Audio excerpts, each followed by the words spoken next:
episode 48 with Scott Burson on the 9 Point Start the Dream podcast.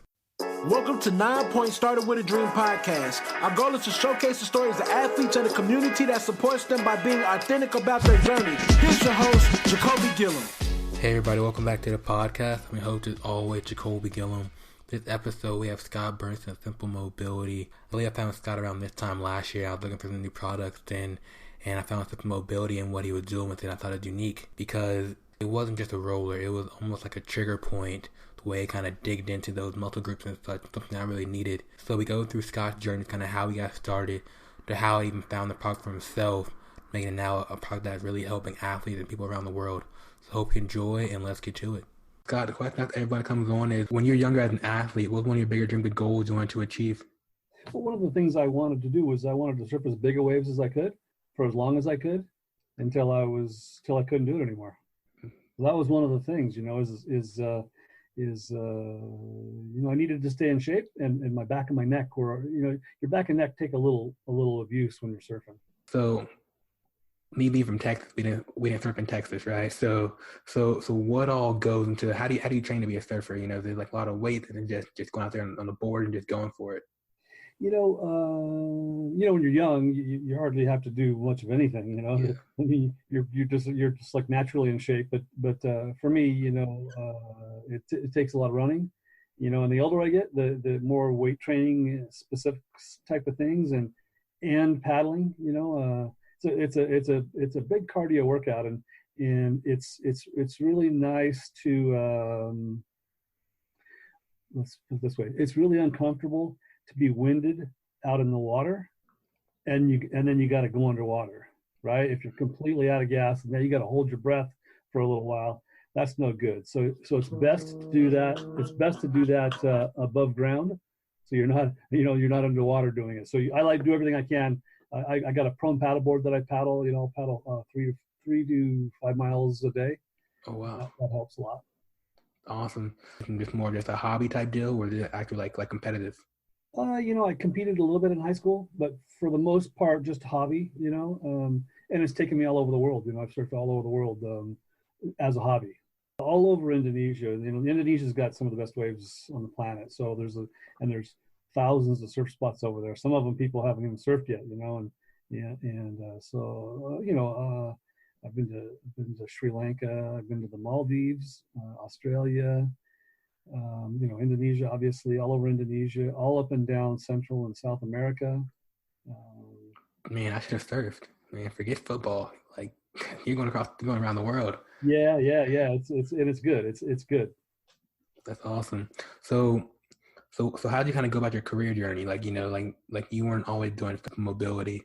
Yeah. So I'm a trade guy. So I was a steam fitter welder by trade. And steam fitting, pipe fittings, heavy lifting, heavy duty stuff, so that's part of the reason that my back and my neck are kind of jacked. Along with surfing, I hit the bottom a few times surfing, and jacked my neck up, but lifting the heavy things as a pipe fitter really kind of put the screws to my thoracic spine. And during that, what was like your solution then? At first I didn't do much with it. I tried to stretch it a little bit myself, and then my back and they both just got tighter and tighter, and to where I was really had limited range of motion, and I left it like that for about 10 years, and then because I'd been to chiropractors a couple of times, and that really didn't do it for me, and then I met this physical therapist, and he changed my world. He changed my whole world. He was the first person that was able to get my neck and my back moving like they were supposed to move, and so my journey with him was he taught me all kinds of exercises. I went to him religiously for about 5 years, and then since then I kind of have a maintenance plan with him. I go there like every 3 or 4 months, and I'll go there for like a couple times a week for 3 or 4 weeks, and he'll get me loosened back up. And then in between the times that I'm seeing him, I use the mobilizers, and that really that does the trick. That was kind of the thing, is I was trying to get loose one day, like he can loosen me up, and I couldn't figure out what to use. And that's how I bolted some wheels together and brought it. And I bolted them together in the garage, brought them in the house, put it on the carpet, laid down on them, and it was just the most amazing. Instantly, I felt the relief. So at first, this whole like mobile stuff wasn't really for a client or anybody else; it was just for you. No, it was just for me. It was specifically for me. It was to fit in between my shoulder blades, because that's like when I met that physical therapist. His name's Richard Stulpenagel. When I met him, he taught me all the exercises that I needed to know and tune me up. And so I started foam rolling and using all kinds of different contraptions when I first met him, and I used those up until I came up with the mobilizer 3 or 4 years ago. And matter of fact, he's the one I showed him. I said, hey, let me show you what I've been using in between the times I see you. And I showed it to him, and he said, wow, he thought it was really interesting. And he took one home, and he came back the next day, and he says, man, he goes, there is nothing like this on the market today. He goes, you should do something with this. And so that was the beginning. That was like, you really think so? And he's like, yeah, there isn't anything like it that can do what this thing can do. And so that was the kind of the jumping off point right there, where I made it into a business, applied for the patent and all of that. So kind of go back to this journey with you, kind of where this kind of it becomes a business, right? Mm-hmm. So for anyone out there that has a pain point that they try to solve for themselves and get there, what advice would you say to go to kind of make it a business, or how to go about that process to figuring that part out? Well, I was born and raised in Long Beach, so they got a small business association over there where I went there and kind of met with them every 3 weeks and kind of got a little roadmap of what needed to be done. In the meantime, researching all across the country where I could source the materials to make these things at a reasonable price so people could afford them. Definitely. And but that's kind of how it started, and it's I'm a one-man show right now, so it's like I do all of it. I do all the sourcing, I do the manufacturing, I do every bit of it. I have a friend that helps me assemble when we're assembling, but for the most part, I do all that myself. Definitely. I know you sent me a few last time, and I know like a few weeks ago I was doing like the CrossFit open stuff. Yeah. And I had a real tight lower back. I was like, all right, where's the mobilizer? And I used it at the right spot. It was like just not enough pressure with it. So yeah, isn't that amazing when you get it? They're so I don't know if aggressive is the right word, but they're so specific. You can put them right where you get them. And I tell some people it's kind of like getting a massage. Like people that have never used them before, it's kind of like getting a massage, and he or she will have their elbow right on your spot. That trigger point. But then they move and they go somewhere else, and it's like, man, I needed more time there. With these things, you can spend all the time you want in that spot. And they're like super heavy or super big, so you can just like kind of just have them in like your backpack. It's like you're super small. So that's really cool me about it. Totally mobile, I mean, I traveled with a foam roller for 20 years until I came up with this idea, and now you just throw them in your backpack, and you got it. You could throw all 3 of them in your backpack, and still be way less room than a foam roller for sure. So to go back on that, so you have three now. So how do those 3 differ? So there are 3 different sizes. So there's the 6.1, which is 2.5 inches diameter. And then the 8.1 that is 3 inches in diameter, and then the 10.1, which is 4 inches in diameter. And they're all of them. The molds are hockey skate, rollerblade, and scooter. That's what the molds are.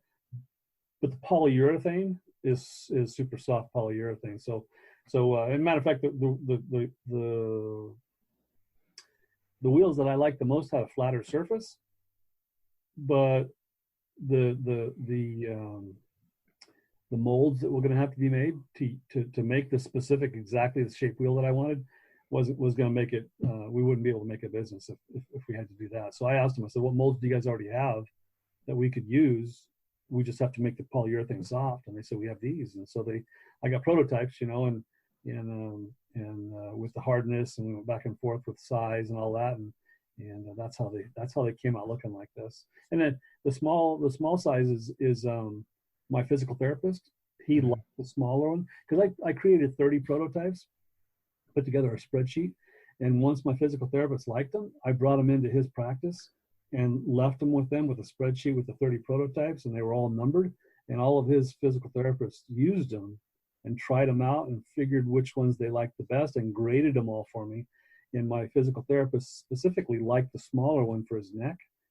And then the larger one, I would have just made the one size, but the physical therapist, he really liked the small one, and my wife's chiropractor liked the big one. So we made all three. And right now, it's interesting. Right now, the largest one is selling like hotcakes. So why would an athlete use the large one versus the small one, or vice versa? It depends on how much mobilization you do. If you don't do any, the small one, you want to start on a small one because they're aggressive. I mean, they go right to the spot. Versus like some of the yoga instructors and stuff, they get right on the big one like it's no big deal. And it's no big deal. And that personally for me, I use the middle one every day, and I will get on the bigger one, but usually not until I've used the medium size. So as this thing progresses, how did you realize, all right, this is something it can really it can be like a viable business, and people are like buying them left and right? For me, mostly when I would be at an event, the Fit Expos or wherever, and I saw people get relief, to me, that fills my soul. That makes it worthwhile. When I see people like haven't been able to get the muscles and joints between their shoulder blades for their entire life, and all of a sudden they're able to, and they're like, and they get a smile on their face. That's fulfilling to me. And as far as the financial business is concerned, yeah, it's starting to pay for itself now. What's the big picture goal with the mobility? So right now we sell them on the website. We sell them on Amazon. Going to get into Big Five. I have a couple more storefront retail sporting goods stores to get in. Maybe Dick's or whoever. Get some stuff going there, and then kind of we've segmented the market, and we started out with chiropractors and physical therapists. And my sister-in-law helped, and she said, "So how big of area do you want to go?" And I said, "Why don't we go like 20 miles?" She came back to me the next day, and she's like, "There's thousands and thousands of chiropractors and physical therapists within 20 miles." She goes, "We need to whittle it down." And I said, "Well, 5 miles?" And she goes, "Yeah, there's even going to be too many for that." So she went just a couple miles, and they're everywhere. So we haven't spent any time going to those businesses and talking to them and showing them how they work and stuff yet. So that's in the future. That's coming. Awesome. Yeah. So for anyone listening right now that's been using foam rollers and using baseballs, what would you tell them to just look into getting like a mobilizer, like 8.1 or 8.1 and the 10.1? 8.1, I think 8.1 is the most universal. Even if you don't do any mobilizing, the 6.1 sometimes isn't enough. Depends on how, like I said, depends on how mobile you are. But I like people starting them on the 8.1, and and if it's too much, maybe putting a pillow under your head or something like that to give it, so that you're not so high off the ground, you're not so arched. Or I have a couple of older some guys that are in their 70s using them, and they set them on the bed, and they lay them on the bed, so it takes up some of the space. They're not so high off the ground, and they can still get that pinpoint effect. Dude, I mean, it feels good, like that whole thing, like the whole release thing you're talking about. Yeah. Because I was hurting, man. Yeah. I was doing like thrusters, and I was like, "Yo, I'm dying." I couldn't even walk. I was like, ugh. Oh man, yeah. There's nothing worse. Nothing worse especially when you can get some relief too. Once it happens. I mean, we all push our bodies to the limit, and it happens, and it's like drastic exercises take drastic tools to loosen things back up. Definitely. So for you, what besides the release, that your customers use it, What keeps you going? Well, that part is the biggest part is seeing people get relief. That's the biggest part, and it's fun. I spent 35 years as a trade guy, and I did lots of design and engineering and stuff, and now I manufacture. I'm still manufacturing in my garage, so I have all the components here. I have a storage shed. I have all my components mostly here, and we just, once we start getting low, I have storage containers. Once we start getting low, we manufacture a whole bunch more. Dude, that's awesome, man. You're straight bootstrapped. Yeah, it's fun. It's totally fun. Yeah. I got a friend of mine that comes over. He's retired as well, and he comes over and helps me. And part of what motivates me is like the 8.1. We got the Generation 2 8.1. It's a little bit softer. The core is a little different. Part of what motivates me is making them better. What is the next step? What is the next wheel width going to be? What is the next durometer? That's the hardness. What is the next durometer, softness, hardness going to be? And it's still not exactly. There's still a lot more room to improve. What's been the hardest part so far of this whole journey? Probably one of the hardest parts has been sourcing materials for a reasonable price. Their stuff is made. It's a global economy now. Stuff is made. China, Thailand, India. It just, stuff is everywhere. So sometimes language barriers or price is they only sell for like $30. So I got to make sure that I keep the margin down. I got to make sure I keep it down so that the price doesn't have to be raised. So everybody can afford them. Why is that big for you to have everybody be able to afford it? I don't know. 30 to $35 seems to me a reasonable price for just about anybody to get in there. Obviously some easier and some harder, but it's not 50. You know what I mean? It's not like, and I see lots of products like they're like $50, and I'm like, man, that's kind of a lot. A lot to me to spend $50 on something I'm not even sure if it's going to work or not. Definitely. I respect that for sure. So Scott, if you can describe your brand, what would you say? Shoot, first I'd say there's nothing like it on the market. It's the most efficient tool on the market for sure. Okay. Made in the USA. Yeah, that's about it. Cool, man. Hey, well, it's been cool kind of seeing the journey and the growth so far. I've been watching your IG and stuff and kind of seeing, the progression. You're getting like more people that kind of use your product, whatever. So it's kind of cool to see. Yeah, it's cool. It's cool to see different people, different walks of life using it. Yeah. First it was just athletes. Mm-hmm. Now it's like I said, I got some 70-year-old guys that are using them. And I got a guy yesterday, 68 yesterday, had never done anything like it. He texted me last night. He goes, my body, I'm rotating and bending and turning. Says my shoulders have never felt better. It's a good tool for a lot of different body parts. Definitely.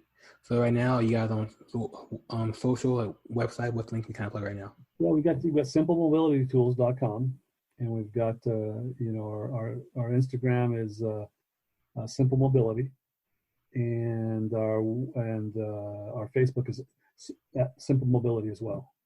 Perfect. Yep, that's all we're doing. We're just doing the Facebook and the Instagram and the website. Keeping it simple. Yo, thanks for listening to this episode of the 9 Point Started With a Dream podcast. If you enjoyed this episode, please comment, share, leave a review. We would love to hear your thoughts. You can find more athlete-driven content at 9point.com. Till the next episode, you're only one opportunity away. Peace.